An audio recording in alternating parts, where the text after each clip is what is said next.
3 policías con uniforme, con credencial, con patrulla y torreta encendida, custodiando 78 toneladas de droga. No eran sicarios anónimos, no eran operadores de bajo perfil sin nombre ni placa. Eran 2 comandantes y un jefe de grupo de una corporación policial estatal.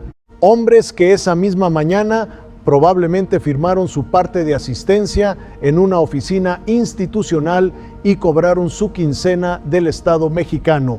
Y esa tarde en Apatzingán los estaban esperando. No fue suerte, no fue casualidad. Fue el resultado de semanas de inteligencia acumulada que construyó una imagen tan precisa que cuando los cercos se cerraron ese domingo, los 3 policías no tuvieron ni 10 segundos para procesar lo que estaba pasando.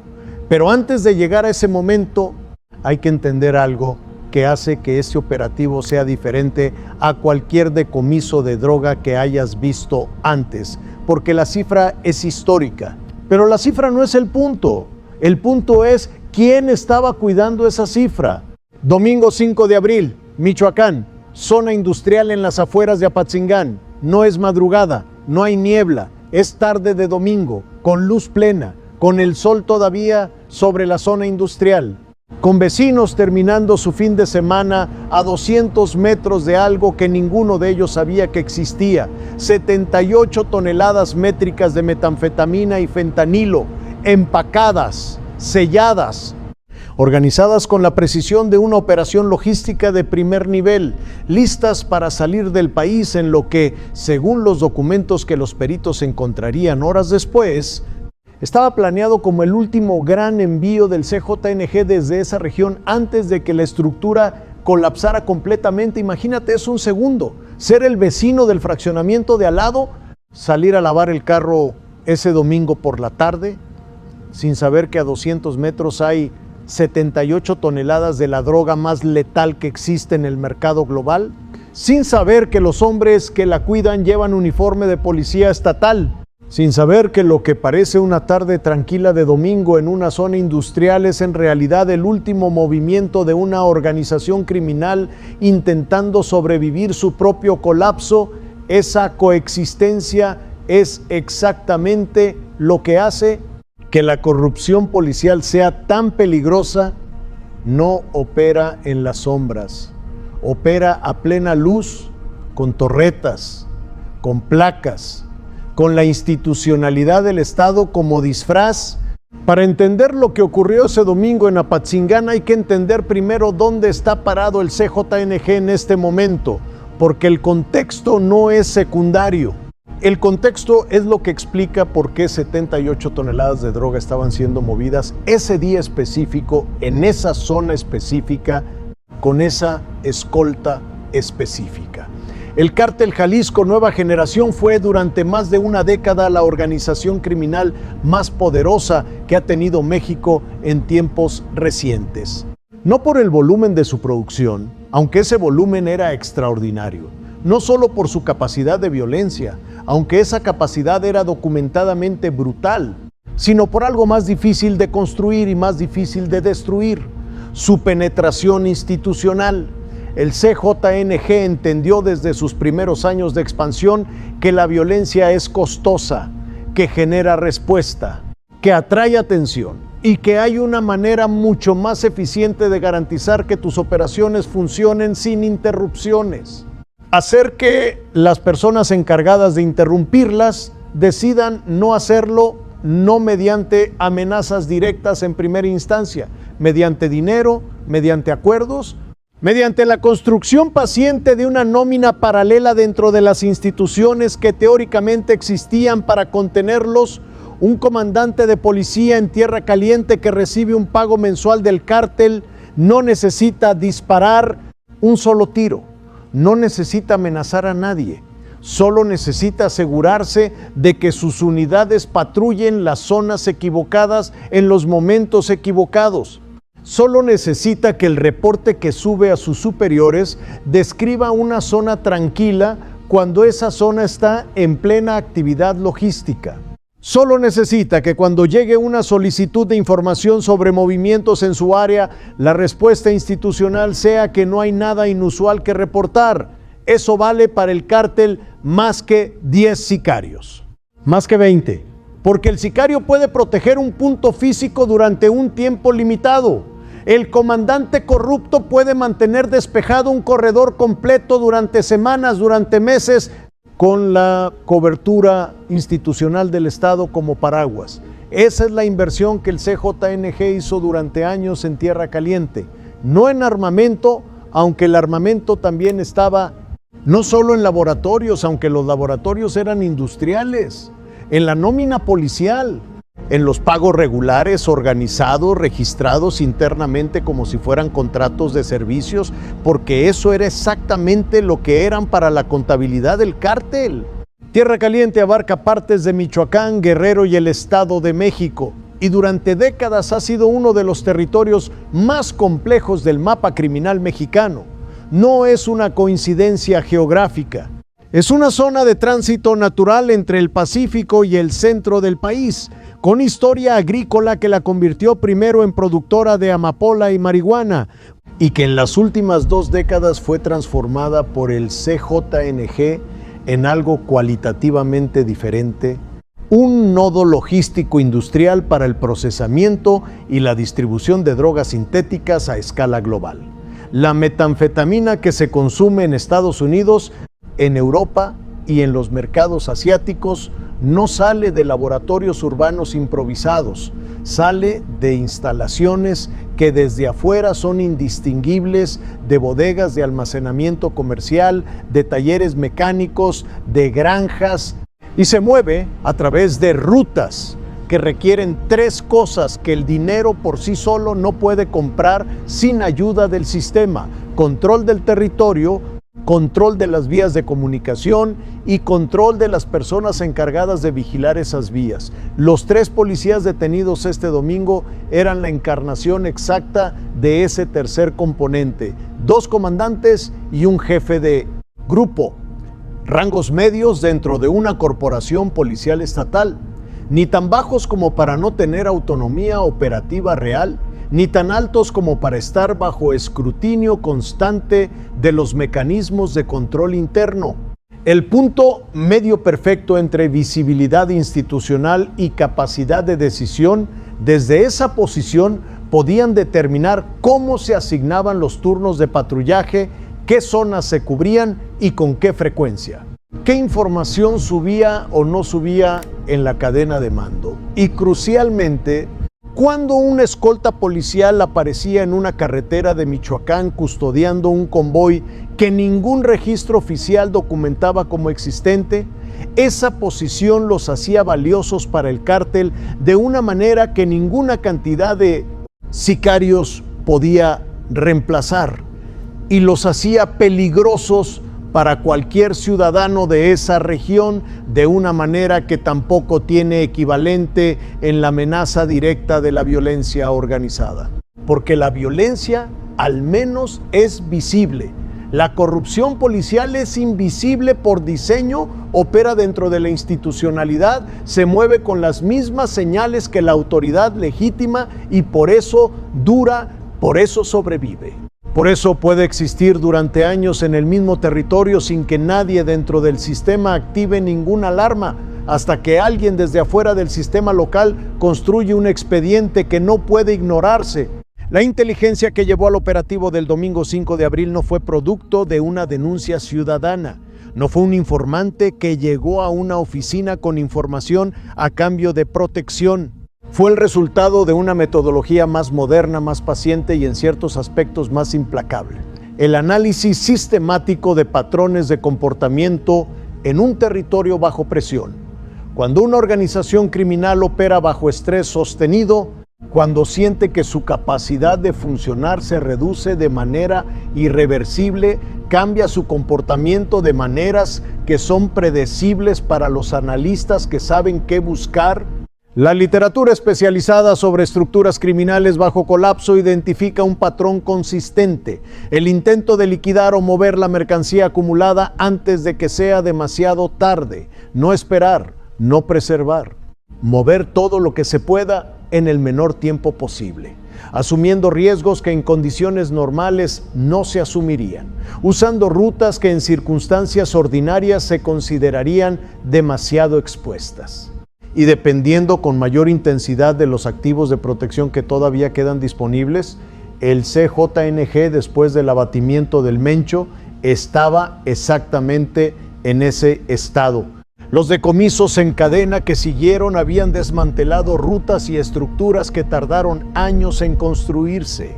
La presión sobre las células logísticas en distintas regiones del país había cambiado el ritmo de operación, de manera que los analistas de la Secretaría de Seguridad podían leer en los datos de movimiento, en los patrones de comunicación interceptada y en los registros de actividad en zonas industriales que históricamente habían funcionado como nodos de almacenamiento. Lo que esos datos mostraron en los días previos al domingo fue esto: un movimiento inusual de vehículos pesados en la región de Tierra Caliente con un nivel de actividad que no correspondía a ningún flujo comercial legítimo identificado en la zona. Y con una particularidad que no dejaba lugar a interpretación ambigua: esos vehículos estaban siendo custodiados por unidades policiales locales que se desplazaban en formación de convoy, no de manera dispersa como ocurre en una patrulla de rutina. Las cámaras de vigilancia, los activos de inteligencia en campo y el análisis de comunicaciones construyeron en tiempo real una imagen que los analistas describieron después como excepcionalmente clara. El CJNG estaba intentando mover su último gran cargamento en Michoacán. Lo estaba haciendo ese domingo específico en esa zona industrial específica, con esa escolta policial específica. Y esa imagen fue suficientemente precisa como para montar un operativo que no necesitó improvisar nada. La tarde del domingo no empieza con ruido, empieza con silencio, con coordinación invisible, con unidades de la Guardia Nacional y Fuerzas Especiales de la Secretaría de la Defensa desplegándose en los accesos a la zona industrial mientras los camiones del cártel todavía estaban en ruta hacia el punto de concentración. La decisión de ejecutar el operativo con luz diurna no es casual y no es menor. Responde a un análisis específico sobre las condiciones del terreno, sobre la naturaleza del objetivo y sobre algo que en este tipo de operativos tiene un peso que va más allá de lo táctico: la necesidad de que el registro visual de cada etapa del procedimiento sea suficientemente claro para sostener la cadena de custodia ante cualquier cuestionamiento legal posterior, porque cuando los detenidos son policías en activo, los abogados defensores van a buscar cada grieta en el procedimiento, cada ángulo muerto en la documentación, cada segundo sin cobertura de cámara. La decisión de actuar de día cierra la mayoría de esas grietas antes de que el procedimiento empiece. Los cercos se montan en los accesos simultáneamente. Los puntos de salida alternativos que el análisis previo del terreno había identificado quedan bloqueados antes de que los vehículos objetivo lleguen al área de contención. Los equipos tácticos están en posición con suficiente anticipación como para que cuando los camiones entren al área controlada, el perímetro ya sea hermético. La lógica operativa es simple en su enunciado y compleja en su ejecución. El objetivo no debe tener a dónde ir antes de que sepa que ya no puede ir a ningún lado. Cuando los camiones y las camionetas entran en el área controlada y se acercan al primer punto de verificación, los tres policías hacen lo que siempre les había funcionado: muestran las credenciales, invocan su condición de uniformados en servicio, se identifican como escolta oficial de un convoy autorizado, intentan hacer exactamente lo que había funcionado probablemente docenas de veces antes, en rutas similares, con controles similares, con agentes que estaban dentro de la misma estructura o que simplemente no tenían la información para cuestionar la presencia de una patrulla policial en una carretera de Michoacán a esa hora de un domingo. El uniforme había sido suficiente siempre. La credencial había sido suficiente siempre. La torreta encendida había sido suficiente siempre. Esta vez no. Lo que no habían calculado, lo que ningún activo del cártel que dependía de la protección policial como primera línea de defensa había calculado correctamente, es que del otro lado de ese control había un operativo que no necesitaba ver la credencial para saber quiénes eran, que sabía sus nombres antes de que llegaran al punto de verificación, que sabía qué custodiaban, que sabía qué documentos llevaban encima, que sabía los montos de los pagos que recibían mensualmente y los conceptos bajo los que esos pagos estaban registrados en la contabilidad interna del cártel. La credencial no funcionó, porque la credencial no era la pregunta. La pregunta ya tenía respuesta antes de que llegaran. No hay disparos, no hay persecución. No hay el tipo de enfrentamiento armado que el imaginario popular construyó durante años alrededor de los operativos en Michoacán. Hay 3 hombres en uniforme policial que segundos antes intentaban invocar su autoridad institucional y que ahora están en el suelo con las manos esposadas, mientras los equipos forenses de la Fiscalía General de la República establecen la cadena de custodia desde el primer instante de contacto. Ese detalle, que no haya resistencia, que no haya intento de confrontación armada, dice algo sobre el estado real de la organización que lo respalda. En el pasado, el CJNG habría tenido la capacidad operativa para crear al menos una distracción, una presión sobre la zona, un intento de intervención en el área de contacto. Ese domingo no ocurre nada de eso. No porque no quisieran, sino porque ya no tienen los elementos activos ni la coordinación necesaria para intentarlo. Mientras los 3 policías son reducidos y trasladados al área de procesamiento, los equipos tácticos avanzan hacia los vehículos y hacia las bodegas de la zona industrial. Y entonces empieza la parte que convierte esta tarde en algo que los peritos van a tardar días en documentar completamente.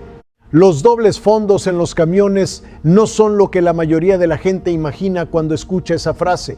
No son compartimentos improvisados detrás de una pared falsa construida con madera y sellada con silicona. Son estructuras de acero soldadas con precisión milimétrica, con dimensiones calculadas específicamente para maximizar el volumen de almacenamiento sin alterar de manera visible el perfil exterior del vehículo ni su comportamiento en báscula de pesaje.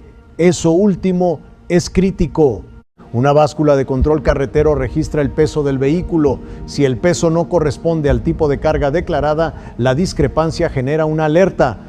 Los compartimentos en estos camiones estaban diseñados por alguien que conoce exactamente cómo funcionan esas básculas y cómo distribuir el peso de manera que la lectura caiga dentro del rango esperado para el tipo de transporte. Declarado.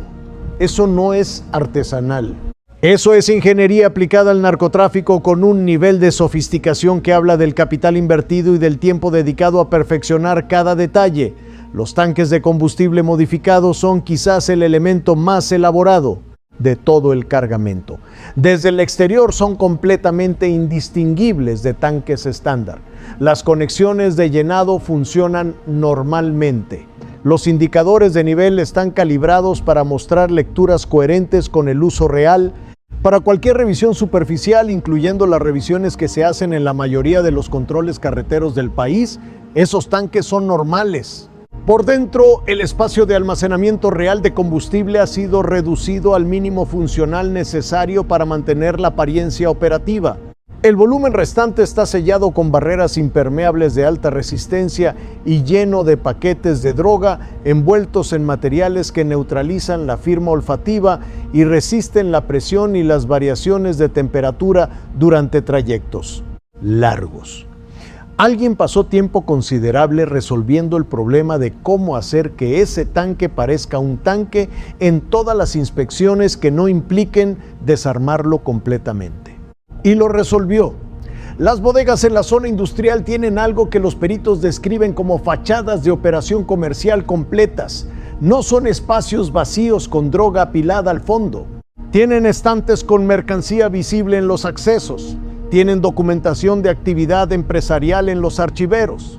Tienen personal que en el esquema original estaba preparado para ser el primer punto de contacto con cualquier autoridad que llegara a revisar. La droga estaba en la parte trasera, detrás de paredes que en los planos originales del inmueble aparecían registradas como muros estructurales y que en realidad eran divisiones removibles diseñadas para acceso rápido cuando la mercancía necesitaba entrar o salir con rapidez. Toda esa infraestructura no se construye en días, se construye en meses, se mantiene con inversión constante, requiere a personas que saben construirla, personas que saben operarla y personas que se aseguran de que nadie con autoridad para interrumpirla tenga razones para hacerlo. Esa última función era exactamente para lo que servían los 3 policías. 78 toneladas. Para que ese número tenga dimensión real más allá de la cifra abstracta, considera esto. El decomiso de droga más grande registrado en la región en los meses previos a este operativo era significativamente menor en peso total. 78 toneladas métricas de metanfetamina y fentanilo combinados representan un volumen de producción que requiere meses de operación simultánea de múltiples laboratorios. Una cadena de suministro de precursores químicos que implica importaciones ilegales desde Asia a través de puertos marítimos que tienen sus propias redes de corrupción. Una inversión de capital que no se recupera en un solo envío, sino que está diseñada para generar retorno durante meses de distribución. Todo eso estaba concentrado en un solo punto, listo para un solo movimiento. El último, y el fentanilo específicamente, el fentanilo que formaba parte de ese cargamento, calculando su valor en el mercado de distribución al menudeo en Estados Unidos, representa una cifra que supera los $2,000 millones. No es el precio mayorista del kilo en la frontera, es el valor de la cadena completa de distribución que ese cargamento habría generado si hubiera llegado a su destino. $2,000 millones en una zona industrial en las afueras de Apatzingán, custodiados por 3 policías que firmaron su lista de asistencia esa misma mañana. Pero la droga, por masiva que sea la cifra, no es lo más significativo de lo que encontraron esa tarde. Lo más significativo estaba en los documentos. Entre los papeles recuperados en los vehículos y en las bodegas, los peritos encontraron algo que transforma este operativo de una detención en flagrancia en una carpeta de investigación con alcance que va mucho más allá de los 3 detenidos y mucho más allá de Michoacán. Registros de pagos, no anotaciones vagas ni referencias crípticas que requieran interpretación. Registros detallados con fechas específicas, montos en dólares y en pesos y conceptos que describen sin ningún disimulo la naturaleza de los servicios prestados. Protección de ruta, filtrado de operativo, escolta de cargamento. El CJNG llevaba la contabilidad de sus pagos a policías corruptos con la misma disciplina administrativa con la que una empresa formal registra el pago a sus proveedores de servicios. Porque eso era exactamente lo que esos policías eran para la organización. Proveedores, con tarifa mensual fija, con registro de cada transacción, con una lógica contable que implica que en algún lugar dentro de lo que queda de la estructura del cártel hay alguien que lleva esos libros de manera sistemática. Lo que eso significa para la investigación es que esos libros existen, que tienen más entradas que las que aparecen en los documentos encontrados este domingo, que los nombres en esas entradas son más que 3, y junto a los registros de pagos, las órdenes de protección, con formato estandarizado, con instrucciones específicas para distintos escenarios operativos, con rutas asignadas y variantes alternativas para distintos niveles de presencia de fuerzas federales en la zona. Eso no es una operación improvisada que empezó hace unos meses, es un sistema con protocolo establecido, un sistema que lleva suficiente tiempo funcionando como para haber desarrollado variantes, contingencias y formatos estandarizados, y un sistema que documentó suficiente de sí mismo como para que los investigadores ahora tengan un hilo que jalar. Las radios encriptadas decomisadas son el elemento que los analistas de la Fiscalía describen con mayor cautela y con mayor interés simultáneamente. Con cautela porque el procesamiento forense de comunicaciones encriptadas es técnicamente complejo y legalmente delicado. Con interés porque si el procesamiento tiene éxito, lo que esas radios pueden revelar no es solo lo que ya se sabe sobre los 3 detenidos. Es la arquitectura de comunicación entre esos 3 policías y los mandos del CJNG con los que coordinaban en tiempo real. Cada número almacenado en esos equipos es una línea de investigación potencial. Cada frecuencia registrada es una red que puede estar todavía activa. Cada historial de comunicación es una reconstrucción parcial de quién sabía qué, cuándo lo sabía y qué decisiones tomó con esa información. Los peritos digitales de la Fiscalía tienen ahora en sus manos equipos que potencialmente contienen el directorio operativo de lo que queda de la estructura del CJNG en la región. Si esa información es extraíble y los técnicos especializados en ese tipo de equipos tienen una tasa de recuperación considerable, lo que sigue de este domingo no es el final de la investigación. Es el inicio de su fase más importante.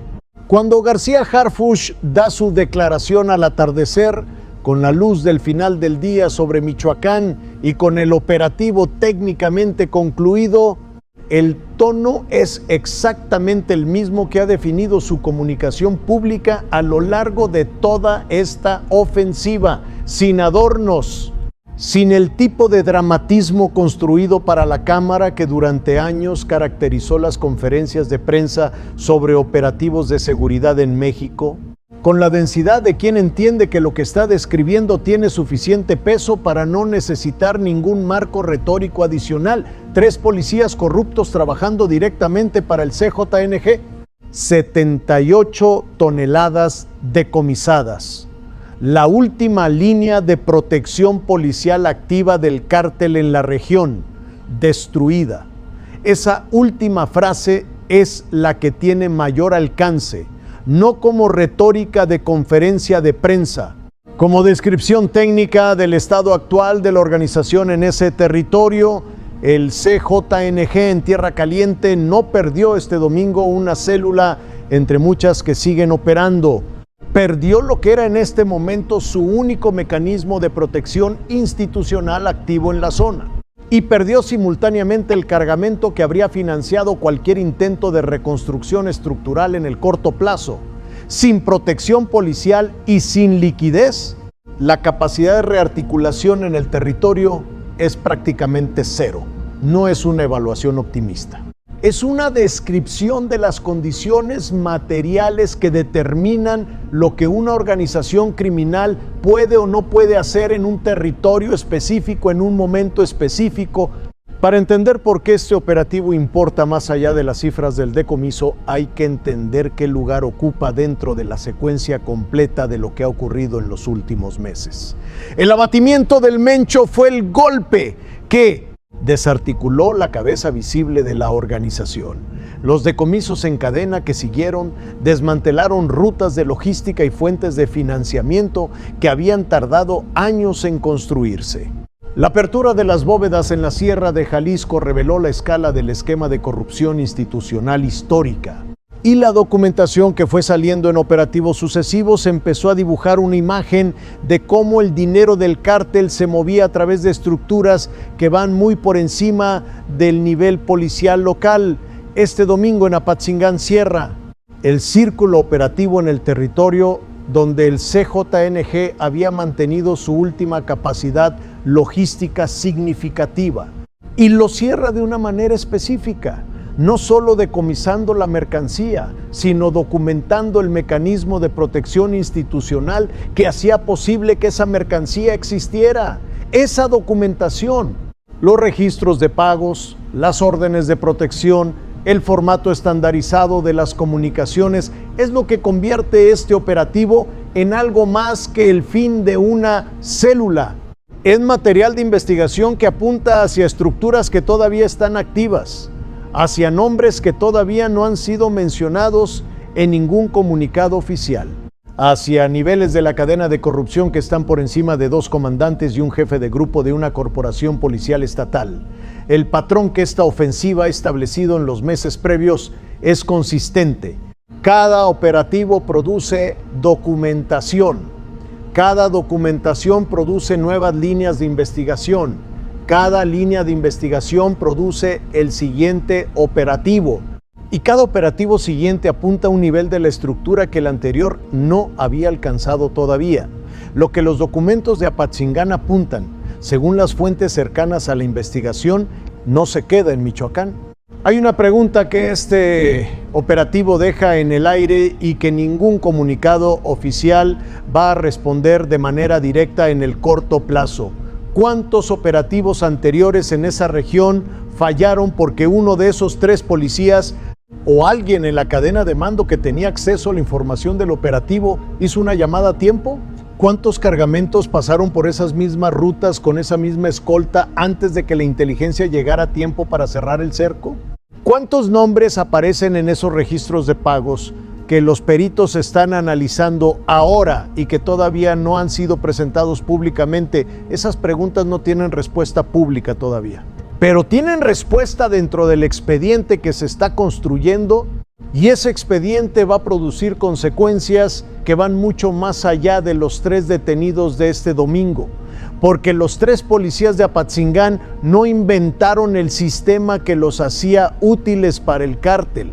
Entraron a un sistema que ya existía, que tenía protocolo, que tenía historial, que tenía, según los documentos encontrados, una estructura administrativa que alguien diseñó y que alguien ha estado manteniendo.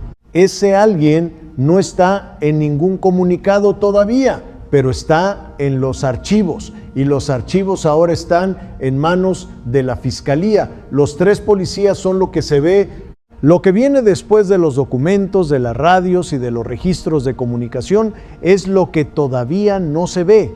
Esa investigación ya está en marcha. Los nombres que produzca no van a venir todos de Michoacán y no van a ser todos de corporaciones policiales locales. Eso es lo que el CJNG intentaba proteger ese domingo en Apatzingán. No la droga, lo que había detrás de la droga.